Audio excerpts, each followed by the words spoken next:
Hello, what's up mga kadiskarte? Another car, another client. Pupunta tayo ng Binangonan Rizal ngayon. Magkakabit tayo ng ating Android head unit. Ang inabil nga pala sa atin doon is yung 6128 natin with 4G SIM slot. Tara, let's go. Biyahe tayo. Kabit na natin agad. Tayo, inaabot lang tayo ng traffic sa floodway. Dito na tayo ngayon sa Binangonan. Ito yung gagawin natin. Ayan.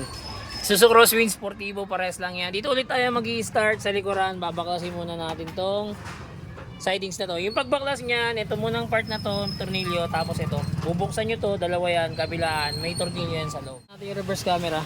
Ito yun. Na-tap na rin natin yan. Ito na to. So yan, natanggalan natin yung pinaka dashboard niya. Yan. Tapos ito yung stereo niya. Papalitan natin yan. Nakalasin natin. Tapos ito na rin yung reverse camera. Yan. So latag na natin yung papunta rito sa ibabaw mamaya. Tapos ito papalitan natin yung pinaka stereo. Magre-rewiring na tayo sa ganitong sasakyan. Magre-rewiring tayo mag-install. 9 inches Android dito sa Sportivo ni Bossing. Kasama pa rin sa package natin yung reverse camera. Yan. Medyo inabutan tayo ng konting dilim. Ito yung camera natin. Madilim na sa labas. Pero yan, maliwanag pa rin yung reverse camera natin. And then, ito yung inabil ni Bossing, yung may SIM slot na pala. Ayan. So ito, para pakita ko sa inyo, ayan, wala siyang wifi. Gagamitin natin data. So ito, testing natin. YouTube tayo, ayan, pakita ko po ulit ha. Wala pong wifi, naka-off po yung wifi natin. Ang gagamitin po natin data. So ito yung data, YouTube tayo.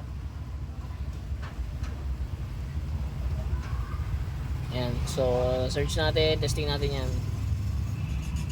Ayan. 6128 nga pala itong inabil ni Bossing with SIM slot. Ready 360 na rin siya mga kadiskarte.